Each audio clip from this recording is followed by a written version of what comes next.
اعوذ باللہ من الشیطان الرجیم بسم اللہ الرحمن الرحیم سبحان الذی اسری بعبدہ لیلا من المسجد الحرام الی المسجد الاقصی الذی بارکنا حولہ لنریہ من آیاتنا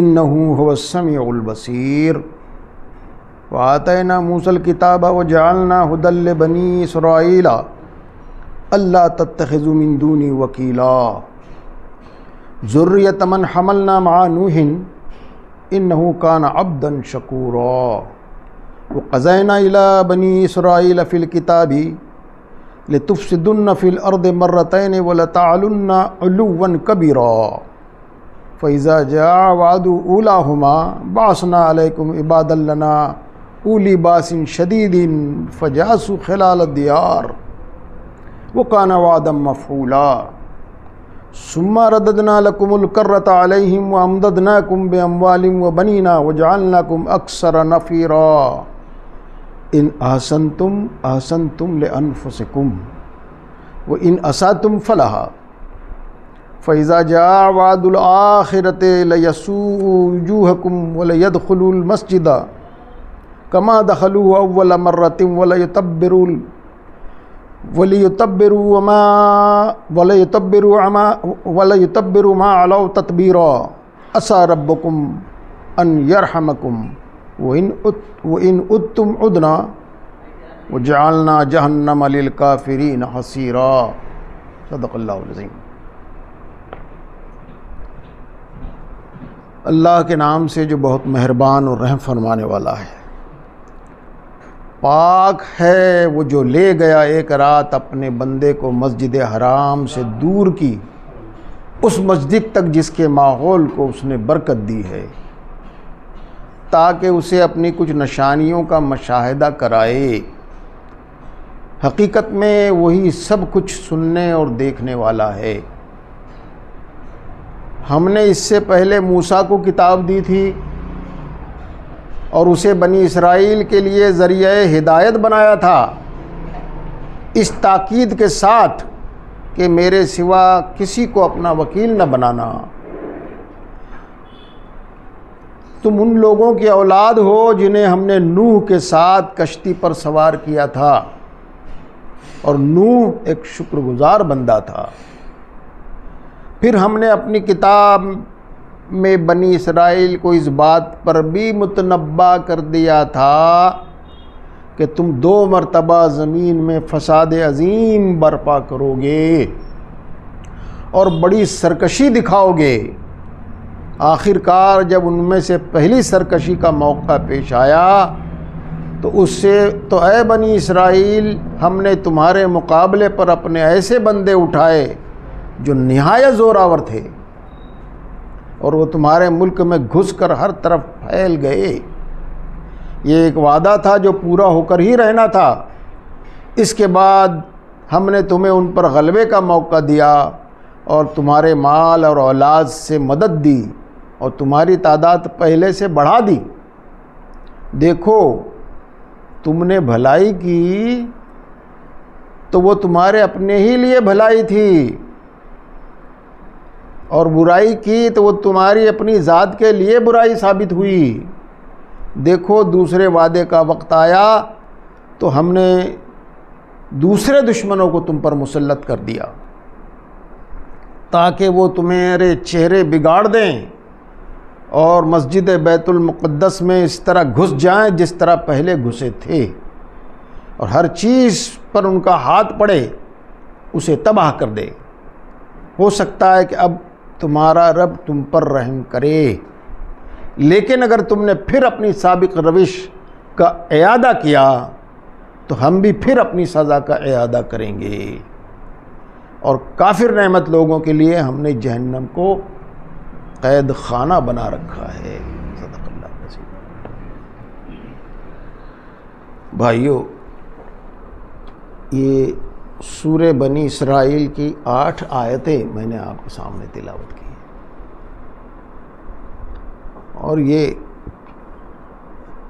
تاریخ بنی اسرائیل کی بڑی اہم واقعات کا ذکر اس میں آیا ہے۔ یہ بات آپ لوگ اچھی طرح جانتے ہوں گے کہ ہمارے خیر امت بننے سے پہلے، نبی صلی اللہ علیہ وسلم کی بعثت سے پہلے، جو قوم اللہ کی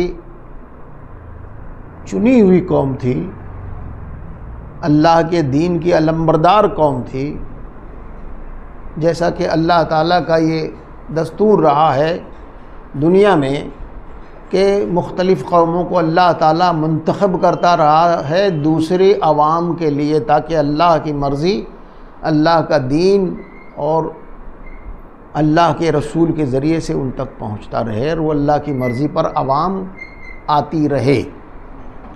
اور اس کے لیے ان کو جو خطاب عطا کیا تھا اللہ تعالیٰ کی طرف سے، انی فضلتکم علی العالمین، یعنی تمام عالم پر آپ کو ہم نے فضیلت عطا کی ہے۔ بنی اسرائیل، بنی اسرائیل کون تھے؟ ابراہیم علیہ السلام کی دو، ویسے تو 4 بیویاں تھیں لیکن 2 معروف ہیں، ایک بی بی سارہ اور ایک بی بی ہاجرہ۔ تو بی بی سارہ سے جو نسل چلی حضرت اسحاق علیہ السلام، پھر یعقوب علیہ السلام، تو یعقوب علیہ السلام کا جو لقب تھا وہ بنی اسرائیل تھا، یعنی اللہ کا بندہ۔ اسرائیل کے معنی ہوتے ہیں اللہ کا بندہ۔ تو یہ انہی کی نسل سے یہ بنی اسرائیل، اور تھے 12 بیٹے تھے یعقوب علیہ السلام کو، اور انہی کو انتخاب کیا گیا تھا۔ پھر اللہ تعالیٰ نے ان کو اپنے فضل سے مصر کی حکومت عطا کی تھی، اور پھر سینکڑوں ہزاروں انبیاء ان میں آتے رہے، اور بار بار انہیں اللہ تعالیٰ کی طرف سے ہدایت بھی ملتی رہی، کتابیں بھی اترتی رہی، انبیاء اور رسول بھی ان کے مبعوث ہوتے رہے، اور موسیٰ علیہ السلام سے عیسیٰ علیہ السلام تک کوئی 1300-1400 سال ہوتے ہیں یا زیادہ کچھ ہوتے ہیں۔ کوئی دن ایسا نہیں گزرا کہ جس دن ان کے درمیان نبی موجود نہ رہا ہو۔ یہ بڑا فضل تھا ان کے ساتھ، ہر وقت ان کے پاس موجود نبی ہوتا تھا جو ان کو سیدھی راہ کی طرف لانے کی کوشش کرتا تھا۔ بعض مرتبہ 2 انبیاء ایک ساتھ ان کے یہاں مبعوث ہوتے رہے، جیسے موسیٰ علیہ السلام اور ہارون علیہ السلام۔ تو اللہ کا ان پر بڑی عنایتیں ہوتی رہی، بڑے انعامات سے اللہ نے نوازا ان کو، کسی اور قوم کو نہیں نوازا۔ تو یہ سورہ بنی اسرائیل جو ہے، یہ آیتیں جو ہے مکے کے آخری دور میں آئی ہے، جب نبی پاک صلی اللہ علیہ وسلم 1 سال کے بعد وہاں سے ہجرت فرمانے والے تھے اور مدینہ تشریف لانے والے تھے، اور مدینہ ایک مرکز دعوت بننے والا تھا۔ مکے اور مدینہ میں فرق یہ تھا کہ مکے کے آس پاس یا مکہ شہر میں کوئی یہودی شہری نہیں تھا، بڑی بڑی آبادیاں، بڑے بڑے قبائل اور قلعے جو تھے مدینہ کے اطراف میں ان لوگوں کے، بنی اسرائیل کے تھے، مختلف، جیسے بنو قینقاع، بنو نذیر، بنو قریظہ، بڑے 3 قبائل تھے یہ، اور بڑے جہاں یہ رہے ہیں وہاں وسائل پر قبضہ جماتے رہے ہیں یہ لوگ، اس معاملے میں بڑے چالاک اور بڑے ہوشیار رہے تجارت کے معاملات میں، اور ان معاملات میں کہ مختلف قوموں کو کیسے ایکسپلائٹ کیا جائے اپنی مفاد کی خاطر، اس میں یہ لوگ بڑی پوری تاریخ میں یہ اس طرح سے جب بھی ان کو کچھ ذرا پیر ٹکرانے کا موقع ملے یہ کرتے رہے ہیں۔ تو اب نبی پاک صلی اللہ علیہ وسلم آ رہے تھے سال بھر بعد مدینہ منورہ، اس سے پہلے یہ آیت نازل ہوئی ہے کہ اب سابقہ جو پیش آنے والا تھا اب نبی صلی اللہ علیہ وسلم کو بنی اسرائیل سے تھا، اور بنی اسرائیل کے باب میں پورے سورہ بقرہ آپ دیکھیں گے تو بار بار ان کا ذکر آیا ہے، اور بار بار ہدایت ان کے باب میں اللہ کے رسول کو ملتی رہی ہے قرآن کے ذریعے سے کہ یہ کس طرح کے لوگ ہیں، کیا تاریخ ہے، اور ان سے آپ کس طرح کا معاملہ کریں، ان سے آپ توقع رکھیں نہ رکھیں۔ یہ بڑی تفصیل سے سورہ بقرہ آل عمران دونوں جگہ موجود ہے۔ اگر آپ مطالعہ کرتے ہو تو آپ کو اندازہ ہوگا۔ یہاں پر آغاز تو ہوا ہے اس واقعے سے جس کو معراج کا واقعہ کہتے ہیں، اور معراج کے واقعے میں بڑی خاص بات یہ ہے کہ اللہ کے رسول کو آسمانوں پر لے جایا گیا، لیکن آسمانوں پر لے جانے سے پہلے جبریل علیہ السلام جو سواری آپ کے لیے لائے تھے، اس سواری سے، اس کو براق کہتے ہیں، کتابوں میں حدیث میں بھی آتا ہے، تو اس براق پر آپ جو ہے جبریل علیہ السلام کے ساتھ مسجد اقصی بیت المقدس میں آئے، اور پھر جو حدیث میں تفصیلات آتی ہے، تمام انبیاء علیہ السلام اب تک جو نزول جن کا ہو چکا تھا، مبعوث ہو چکے تھے، ان کی امامت آپ نے فرمائی، اور وہاں سے پھر جبرائیل امین آپ کو آسمانوں میں لے گئے۔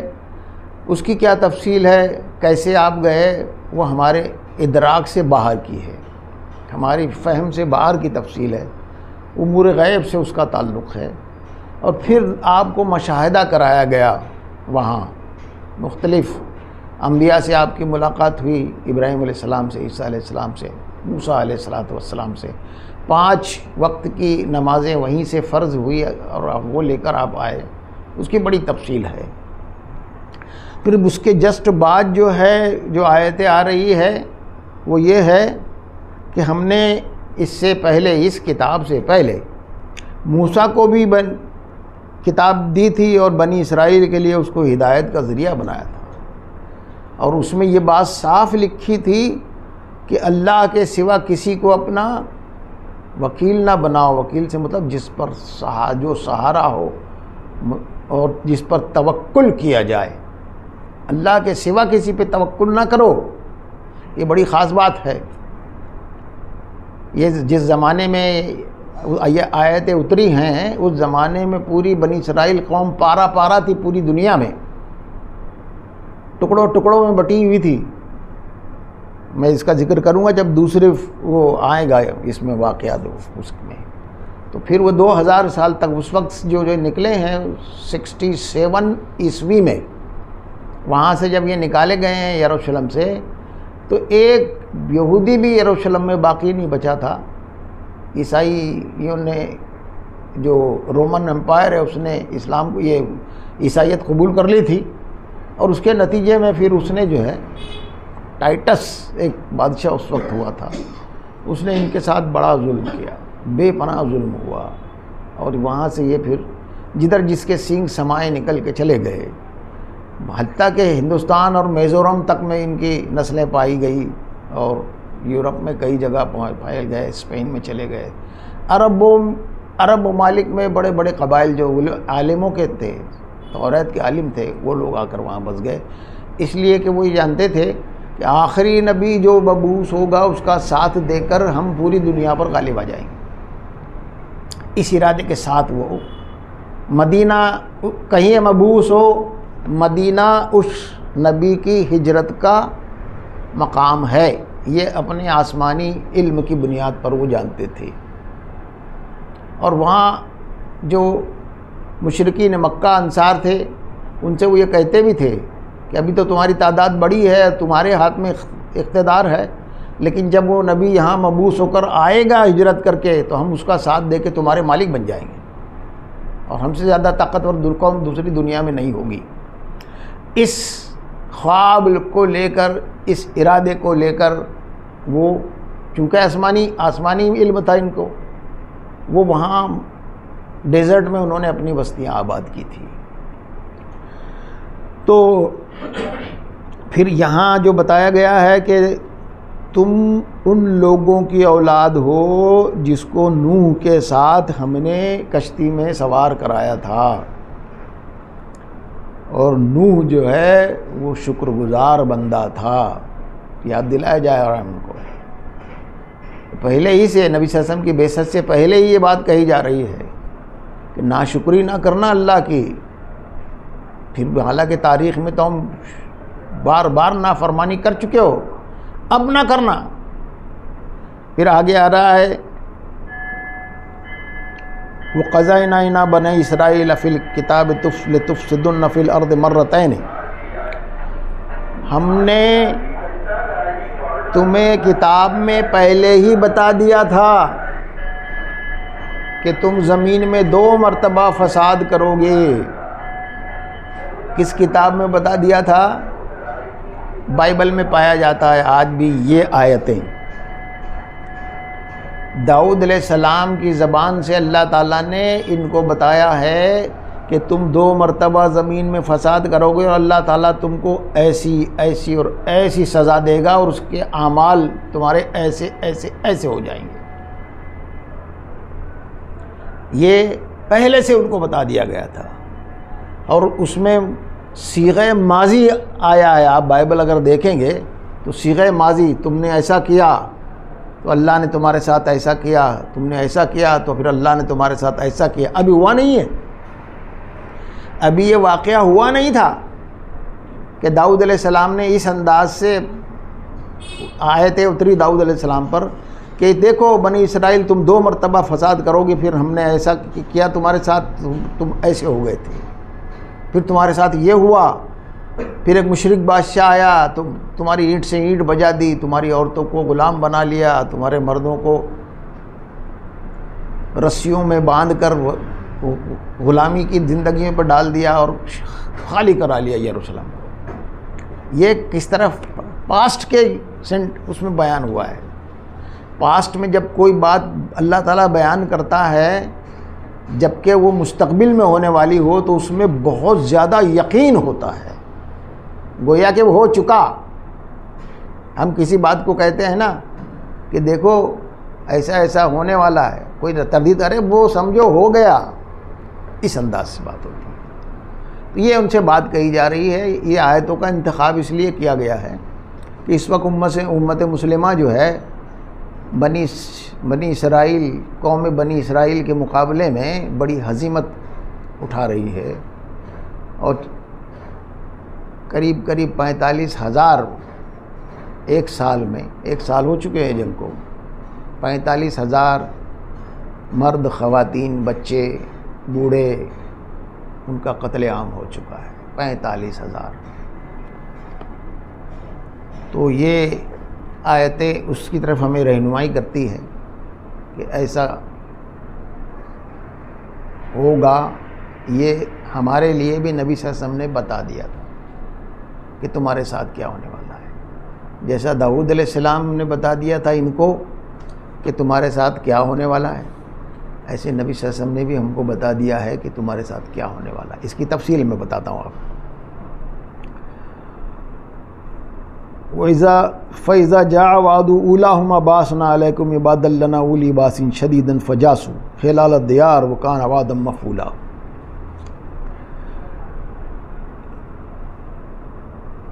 جب پہلی سرکشی کا موقع آیا، سرکشی کسے کہتے ہیں؟ کسی کے مقابلے میں سرکشی کرنا، بہت ارادے اور اعلان کے ساتھ نافرمانی،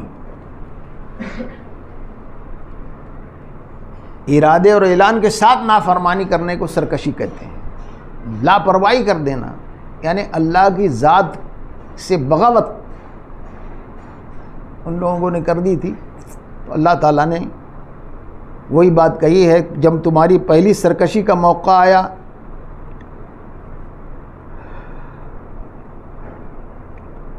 تو ہم نے تمہارے مقابلے پر اپنے ایسے بندے اٹھائے جو نہایت زوراور تھے، اور وہ تمہارے ملک میں گھس کر ہر طرف پھیل گئے۔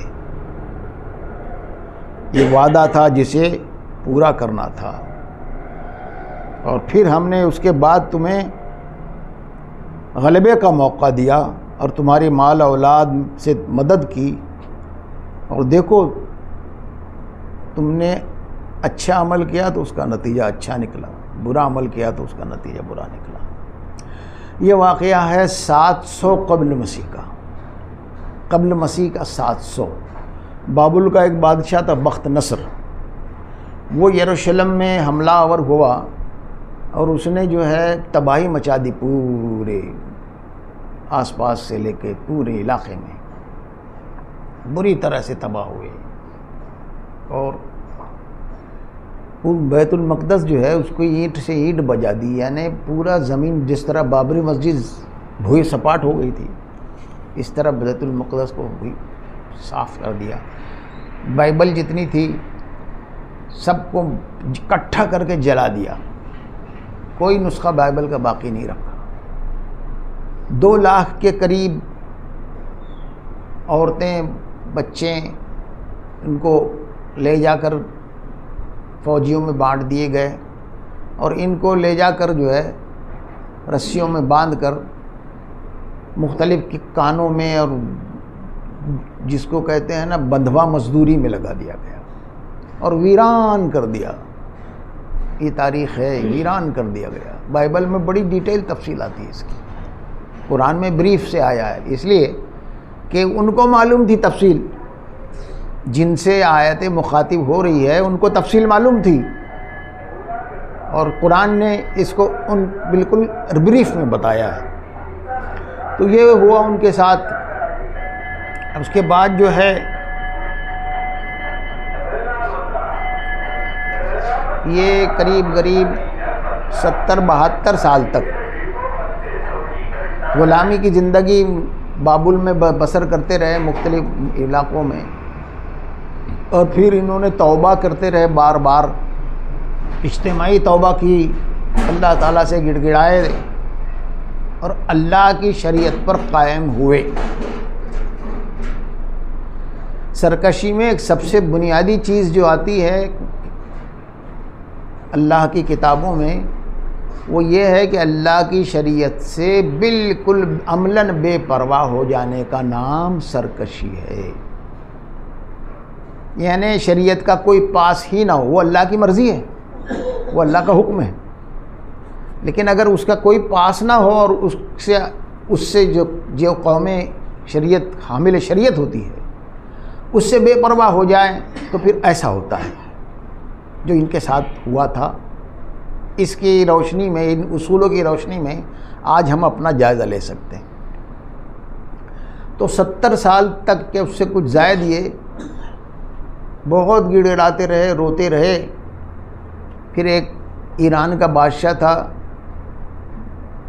خسرو، اس نے حملہ کیا نینوا پر، بابل پر، اور فتح کیا، اور مشرکین کو ہزیمت ہوئی وہاں۔ پھر اس نے ان کو اجازت دی کہ دوبارہ اپنے وطن یہ جا سکتے ہیں۔ تو سالوں تک قافلے در قافلے، قافلے در قافلے جو ہے یروشلم میں آتے رہے۔ یہ کئی سالوں کا واقعہ ہے۔ پھر اس کے بعد جو ہے عزیر علیہ السلام کے ساتھ ایک بڑا قافلہ بابل سے یروشلم کی طرف آیا، اور عزیر علیہ السلام نے وحی کی روشنی میں توریت کو دوبارہ لکھا، ورنہ توریت دنیا سے ناپید ہو چکی تھی۔ پھر بیت المقدس کی تعمیر ہوئی، وہاں سے پھر اللہ کی عبادت جاری رہی۔ یہ پہلا واقعہ ہے جو شریعت سے بے پرواہی کے نتیجے میں ان کے ساتھ ہوا ہے۔ اس کی روشنی میں ہم اپنی قوم کا جائزہ لیں تو ہماگیر عذاب جو ہمارے اوپر آیا تھا، جانتے ہیں آپ تاریخ کا کون سا موقع تھا وہ؟ جی، چنگیز، منگول جو ہمارے پورے عالم اسلام میں پھیل گئے تھے۔ کوئی ملک سوائے مصر اور ہندوستان کے، کوئی ملک ان کی ظلم سے بچا نہیں تھا۔ ہر شہر میں جا کے 1 لاکھ لوگوں کا قتل عام کرتے تھے۔ پوری لائبریریاں انہوں نے جلا دی۔ اتنا قتل عام ہوا، 1 مہینے تک بغداد کی جو دریائے دجلہ ہے اس کا پانی لال رنگ کا بہتا رہا، سرخ رنگ کا، پورے شہروں میں۔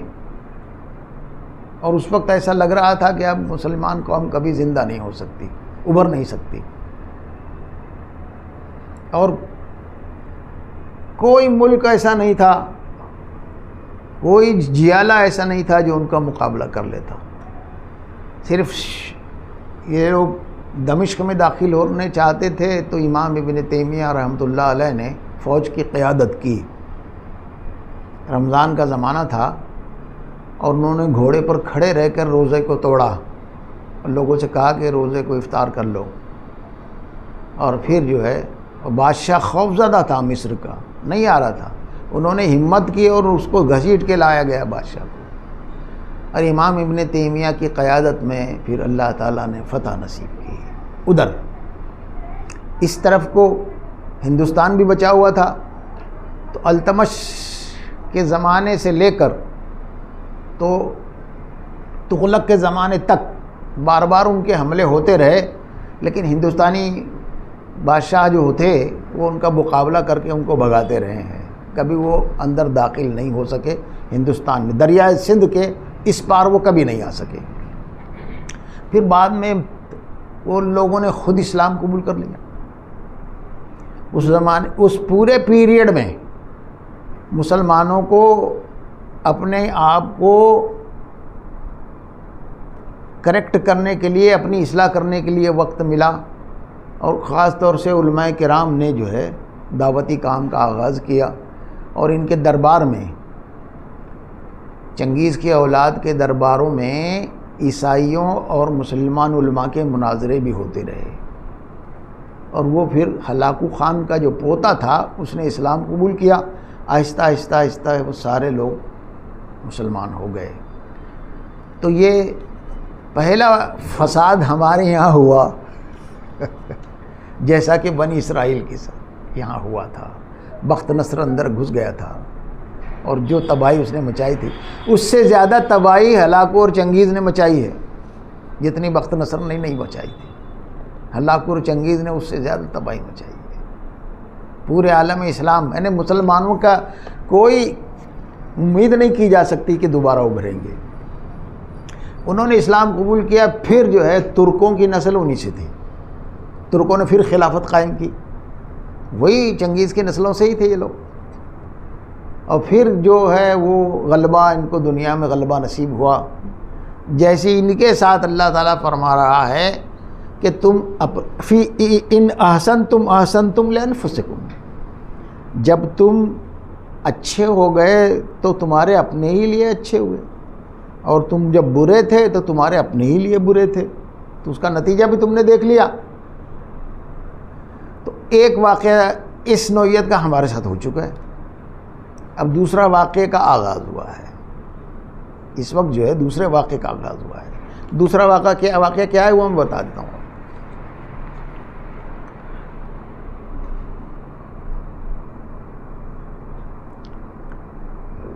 فَإِذَا جَاءَ وَعْدُ الْآخِرَةِ لَيَسُوءُوا وُجُوهَكُمْ وَلَيَدْخُلُوا الْمَسْجِدَ كَمَا دَخَلُوهُ أَوَّلَ مَرَّةٍ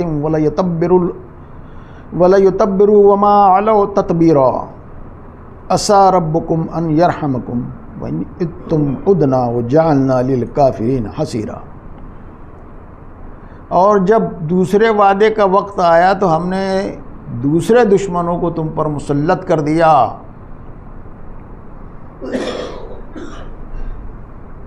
تاکہ وہ تمہارے چہرے بگاڑ دیں اور بیت المقدس میں اس طرح گھس جائیں جس طرح پہلے دشمن گھسے، اور جس چیز پر ان کا ہاتھ پڑے اس کو تباہ کر کے رکھ دیں.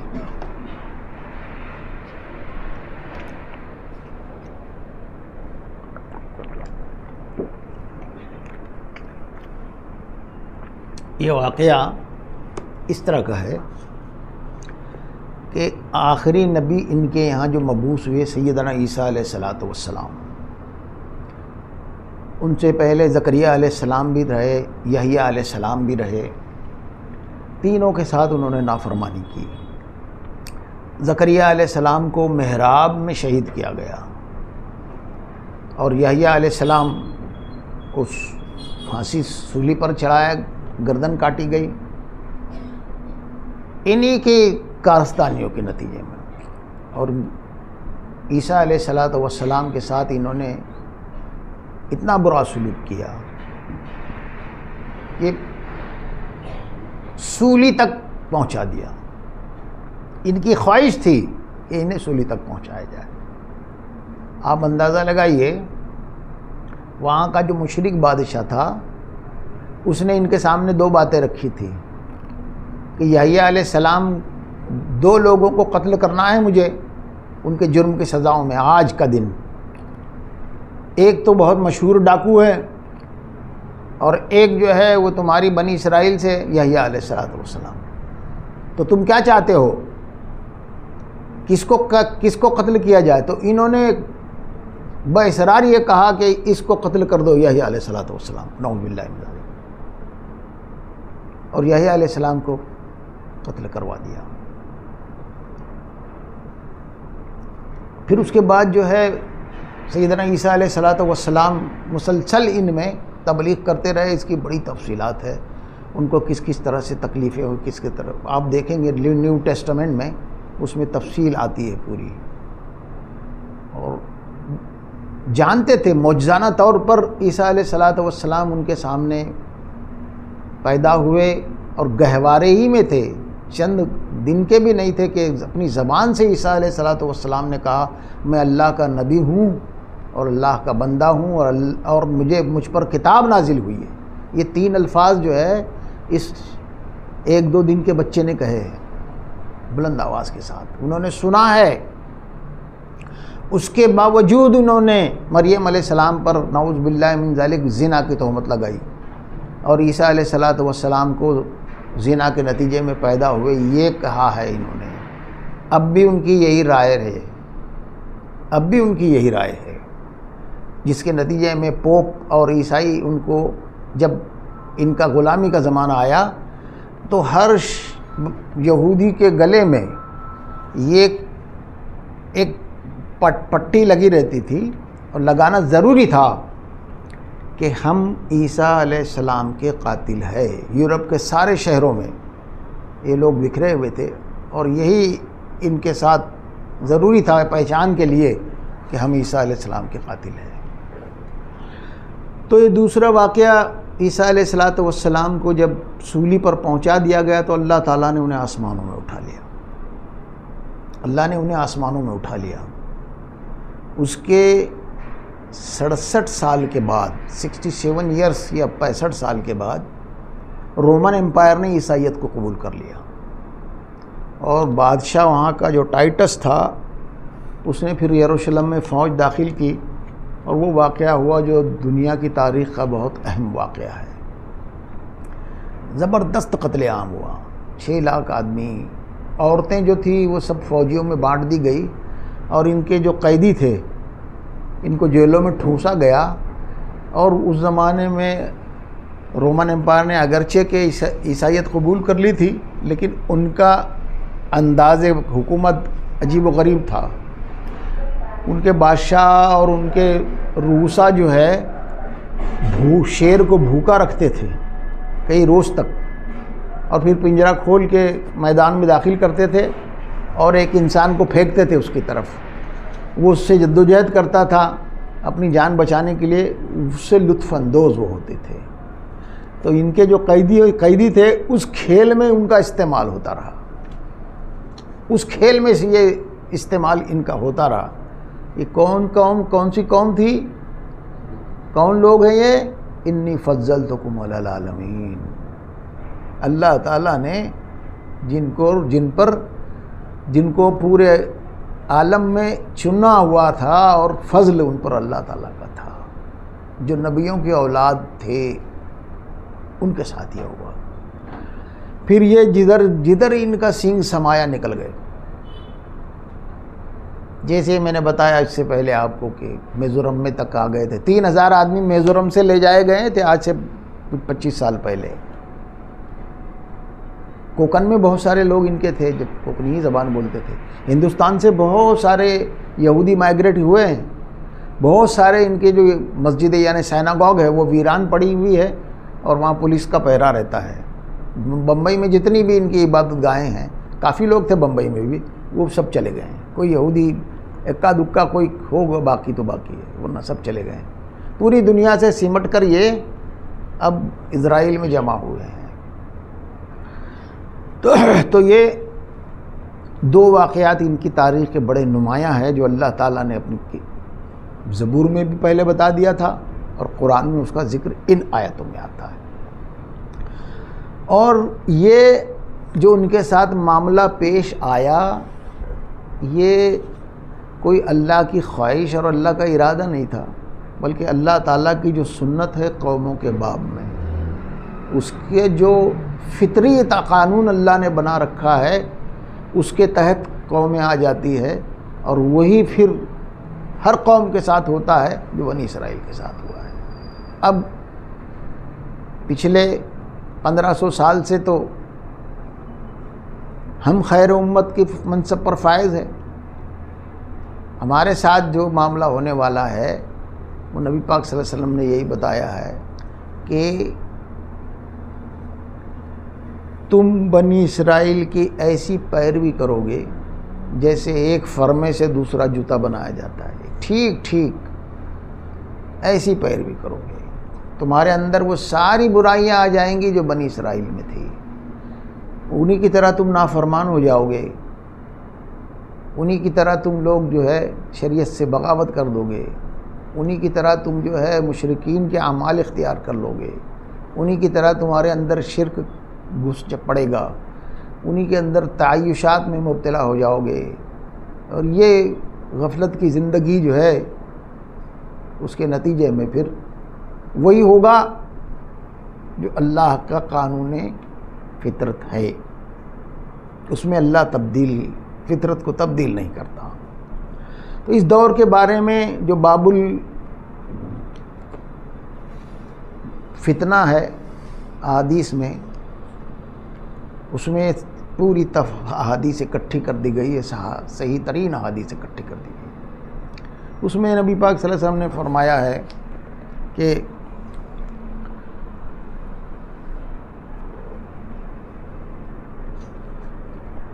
ایک بادشاہ کے انتقال پر اس کے جانشینی پر جھگڑا ہوگا، اور وہاں سے ملحمۃ الکبریٰ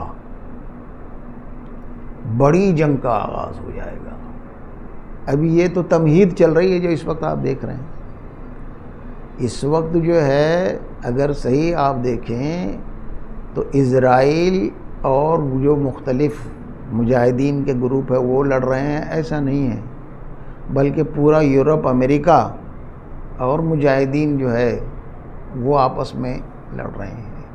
ایک دن کے لیے بھی اگر اسلحے کی سپلائی بند ہو جائے یا مالی امداد بند ہو جائے تو یہ لوگ ٹک نہیں سکتے، اپنا دفاع نہیں کر سکتے۔ لیکن اس وقت ساری قومیں جو ہے مسلمانوں کے خلاف مکر و فریب میں مبتلا ہے۔ نبی صلی اللہ علیہ وسلم کے الفاظ میں یہ کہیے کہ تاریخ میں آپ ایک وقت ایسا دیکھو گے کہ ساری قومیں مل کر تم پر ایسے ٹوٹ پڑے گی جیسے بھوکے دسترخوان پر ٹوٹ پڑتے ہیں۔ یہ وہی زمانہ ہے، یہ وہی آغاز ہے۔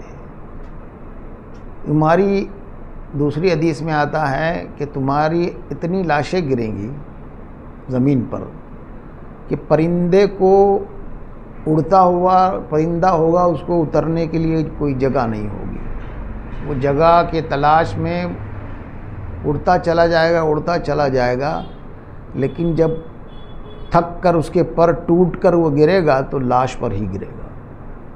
اتنی لاشیں گریں گی تمہاری۔ ہاں، تو ایک حدیث میں یہ بھی آتا ہے کہ جزیرۃ العرب میں شیطان کی پوجا ہوگی، عبادت ہوگی، بت پوجے جائیں گے۔ یہ بھی آپ نے سامنے دیکھ لیا۔ یہ ہوگا کہ اونٹوں کو چرانے والے بڑی بڑی اونچی عمارتیں تعمیر کریں گے، یہ بھی ہوا ہے، یہ بھی ہم دیکھ رہے ہیں۔ کتنی ایسی پیشن گوئیاں ہیں جو پوری ہو چکی ہے۔ ان پیشن گوئیوں کی جو دو حصے ہیں، ایک تو قرب قیامت کی اور ایک ہے وقوع قیامت کی۔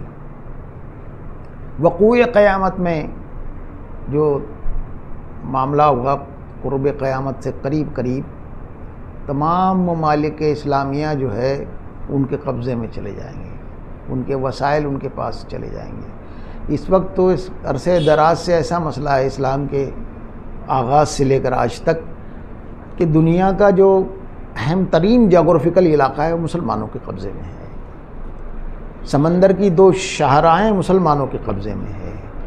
اگر مسلمان چاہیں تو ان کو بھوکے مار سکتے ہیں، تیل کی سپلائی مسلمان بند کر دیں تو 2 دن میں جی نہیں سکتے، 2 دن اپنا ملک نہیں چلا سکتے، سب بجلی فیل ہو جائیں گی، گاڑیاں رک جائیں گی، بہت کچھ۔ جیسے ایک تو گلف ہے اور ایک نہر سوئز ہے، دونوں تنگ راستے ہیں، اسی راستوں سے جو ہے ایسٹ سے ویسٹ میں اور ویسٹ سے ایسٹ میں مال اسباب وغیرہ سب جاتا آتا ہے۔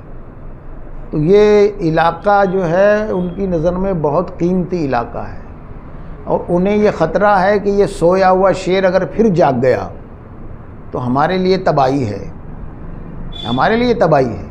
اس لیے اسرائیل کا مکھوٹا سامنے ہے اور پیچھے سے یہ سارے ہیں، اور بیانات تو ایسے دے رہے ہیں۔ اچھا، کمال یہ ہے کہ کوئی یورپ کا ملک ایسا نہیں ہے جس میں فلسطین کی حمایت میں جلوس نہ نکلے ہو۔ بیشتر پارلیمنٹ میں جو ہے لوگوں نے، پارلیمنٹ کے ممبران نے بہت زبردست احتجاج کیا ہے۔ عالمی عدالت نے اسرائیل کے خلاف فیصلہ دیا ہے، اسرائیل کو مجرم ٹھہرایا ہے، پنشمنٹ کے فیصلے دیے ہیں، لیکن کوئی کسی کی بات کارگر نہیں ہو پا رہی۔ یہ سب مکر و فریب ہے، سارا مکر و فریب ہے۔ اور یہ ایک اعتبار سے اگر ہم دیکھیں تو ہندوستان میں ابھی وہ بات پیدا نہیں ہوئی ہے جو دوسری جگہ ہو گئی ہے۔ یہاں بھی اب صورتحال بڑی عجیب ہے، اللہ تعالیٰ رحم کرے، اس لیے کہ ہندوستان کے بارے میں کوئی حدیث اس طرح کی کہ عذاب میں مبتلا ہو جاؤں گے اور ایسا ہوگا نہیں ملتی۔ البتہ اصولی بات ضرور ہے کہ اگر شریعت سے بغاوت ہم نے کر لی تو وہی حال ہمارا بھی ہوگا جو اور جگہ پر ہو رہا ہے۔ سب کے لیے اللہ کا قانون وہی ہے۔ اب بھی اگر مسلمان شریعت پر قائم ہو جائیں تو بلائیں ٹل سکتی ہے۔ سب سے بڑا مسئلہ یہی ہے، ساری طاقتیں مل کے یہی سوچ رہی ہے، سارے لیڈر، سارے علماء، سارے دانشور، کہ اسٹریٹجی کیا ہو، اسٹریٹجی کیا ہو، اسٹریٹجی کیا ہو۔ اوقاف کا معاملہ ہے، پرسلہ بورڈ کا معاملہ ہے، شریعت کا مسئلہ ہے، مساجد کا مسئلہ ہے۔ اس مسئلے میں کیسے ڈیفنس کیا جائے اسی پر ہو رہا ہے۔ لیکن یہ مسئلہ پیدا کیوں ہوا ہے، اللہ کی مشیت کو سمجھ کر اس کی اصلاح کی کوئی کسی کی طرف توجہ نہیں، کسی کی اس پر توجہ نہیں۔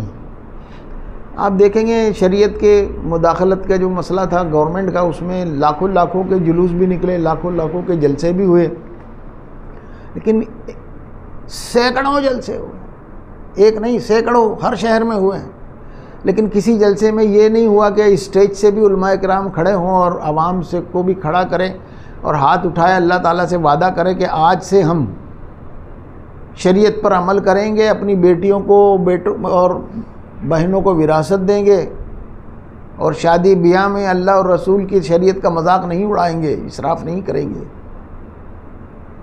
ایسا کبھی نہیں ہوا، ایسا کبھی نہیں ہوا۔ تو دیکھیے اب جو اللہ کی یہ سنت بھی ہے کہ یہ سب نعمتیں اللہ کی، شریعت ہمیں جو حاصل ہے یہ بہت بڑی نعمت ہے اللہ تعالیٰ کی۔ اس نعمت کی اگر قدر نہ ہو تو پھر اللہ اور نعمتوں کو اٹھا لیتا ہے، یہ بھی اللہ کی سنت ہے۔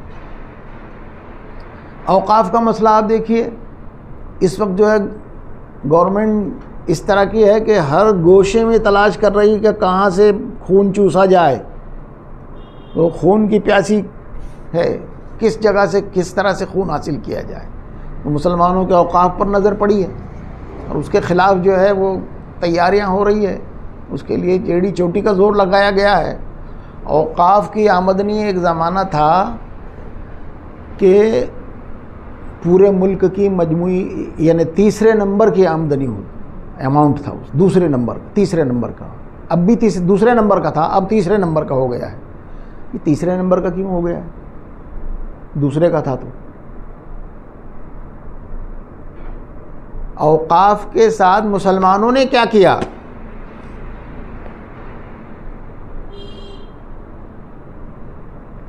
کروڑوں ایکڑ زمینیں تو اوقاف کے متولیوں نے بیچ کھا گئے، سانپ بن کے بیٹھے ہوئے ہیں۔ مزارات کا اوقاف ہے، مسجدوں کا اوقاف ہے، اسکولوں کا اوقاف ہے۔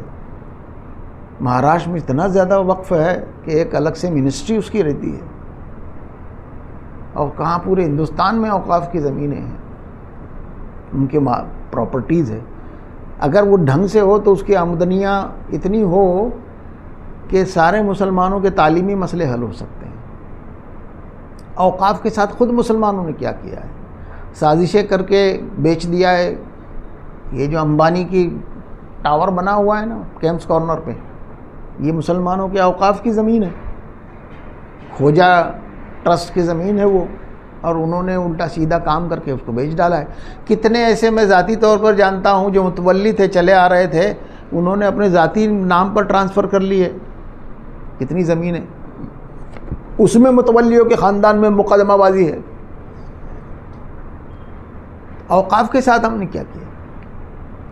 ہمارے مالداروں نے، ہمارے بادشاہوں نے، ہمارے نوابوں نے یہ اوقاف قائم کیے ہیں تاکہ مسجدیں کے اخراجات پورے ہوں، دارالعلوموں کے اخراجات پورے ہوں، غریبوں کے اخراجات پورے ہوں، بیواؤں کے اخراجات پورے ہوں۔ ابھی راجیو گاندھی کے زمانے میں جو امنڈمنٹ ہماری تحریک سے آیا تھا، وہ جو مطلقہ کو نان نفقے کا فیصلہ تبدیل کیا گیا دستور میں امنڈمنٹ لا کر، لیکن اس کا سبسٹیٹیوٹ دستور میں یہ داخل کیا گیا ہمارے سے ہی معلومات لے کے، کیا پھر طلاق شدہ خاتون کی شادی نہیں ہے تو اس کا خرچ کیسے چلے گا؟ تو کچھ دو تین چیزیں اس میں، ایک چیز یہ تھی کہ اوقاف اتنا بڑا مال ہے آپ کے پاس، تو اس میں لکھا گیا ہے کہ اوقاف کی آمدنی سے طلاق پیڑت عورتوں کو وظیفہ دیا جائے گا۔ کتنے سال ہو رہے ہیں؟ 35-40 سال ہو رہے ہیں، ایک بھی طلاق شدہ عورت کو اوقاف کی آمدنی سے وظیفہ نہیں دیا گیا، ایک بھی۔ ہم نے بتایا ہے ایسا کریں گے، لیکن نہیں دیا گیا۔ اب جو ہے وہ اوقاف، اب یہ کوئی ہم اپنا احتساب نہیں کرتے۔ خطرات جو ہے باہر سے تو اتنے نہیں جتنے اندر سے تباہی ہماری ہوئی ہے۔ شریعت سے بغاوت کر کے ہم نے تباہی مول لی۔ اب یہ اوقاف کا مسئلہ ہے، اس کے لیے اتنی میٹنگیں، اتنے بڑے بڑے جلسے ہو رہے ہیں، وہاں کوئی یہ نہیں کہہ رہا، آج تک نہیں کیا کہا۔ کوئی کلپ دیکھا ہے آپ نے کہ مسلمانوں نے کیا کیا اوقاف کے ساتھ؟ کیا ہے؟ میں نے بات کی تو ارے بولے اس وقت وہ باتیں مت کرو، اس وقت وہ باتیں وہ ان کے حق میں چلی جائیں گی۔ ارے تو جب کرنی تھی تو کیوں نہیں کی؟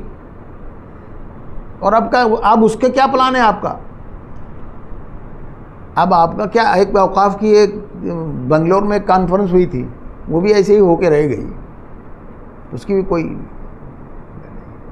ایک اوقاف کا جو گلبرگہ کا ہے بندہ، وہاں دیس دراز کا، وہ مرحوم ہو گئے، وہاں کے جو سجادہ نشین تھے حسینی صاحب، انہوں نے بڑا کام کیا، وہاں میڈیکل کالج اور بہت سارے کالجز قائم کیے اوقاف کی آمدنی سے، ہاسٹل قائم کیے، لیکن اس کے بعد کوئی نہیں دکھا۔ انہوں نے بڑی کوشش کی کہ اجمیر کا بھی بہت بڑا وقف ہے، اجمیر کے متولیان اس بات کو مان جائیں، اس کو سبق لے کے ایسا کام کریں، انہوں نے نہیں مانا۔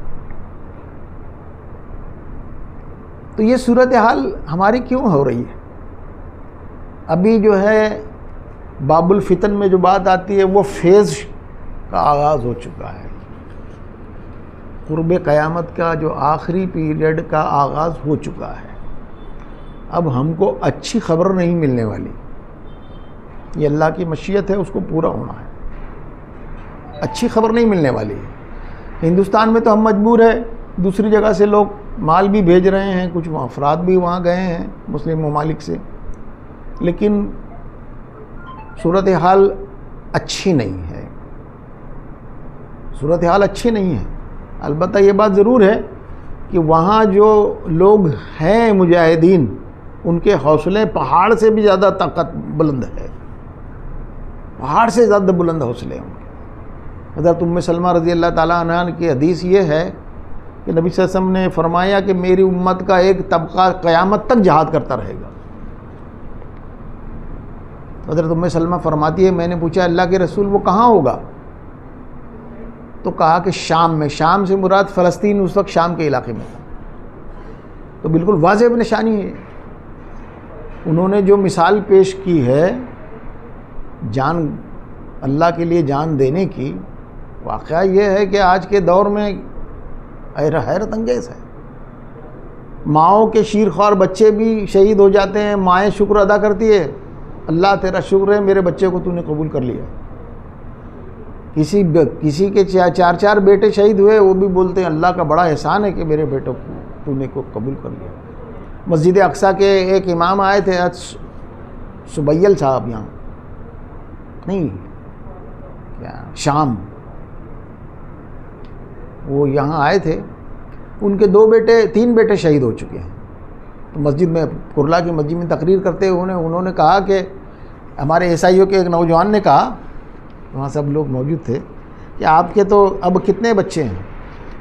3 بیٹے تو آپ کے شہید ہو چکے ہیں۔ تو انہوں نے کہا آپ سب میرے اولاد ہو، آپ سب میری اولاد ہو، میرے بیٹے آپ لوگ ہیں۔ یہ حوصلہ کہاں ہے؟ سب جگہ نہیں ہے نا، لیکن اللہ تعالیٰ انہی لوگوں کے ساتھ ہوتا ہے۔ آزمائش تو ہے، اور آگے یہ سلسلہ اور چلتا رہے گا۔ ہمارے کرنے کا کام یہ ہے کہ ہم ہر نماز میں یہ دعا کریں کہ اللہ تعالیٰ ہمارے ان بھائیوں کی مدد کرنے میں جلدی فرما اور ہمیں معاف کر دے، ہمارے گناہوں کو معاف۔ اور ہم وعدہ کرتے ہیں کہ ہم تیری مرضی پر چلیں گے، اور ہم کم سے کم یہاں اللہ کی مرضی پر چلیں۔ نہیں ہو رہا یہ، نہیں ہو رہا ہے۔ مجلسوں میں باتیں بھی ہوتی ہے، تقریریں بھی ہوتی ہے، لوگ روتے بھی ہیں، لیکن شادی بیاہ کا رنگ وہی ہے۔ کوئی بہنوں بیٹے بھائیوں کی جائیدادیں کھا جاتے ہیں، لوگ بہنوں کی جائیدادیں کھا جا رہے ہیں، جبکہ سورہ نساء کی آیتیں ہیں وراثت کے باب میں، وراثت کے جو قوانین بتائے گئے ہیں، مردوں کا اتنا حصہ، عورتوں کا اتنا حصہ، دادی کا، یہ ماں کا اتنا، باپ کا اتنا۔ پھر آخر میں کہا گیا کہ جو ان حدود کو توڑے گا ہمیشہ آگ میں جلے گا۔ ظاہر مسلمانوں سے مخاطب آیتیں ہیں،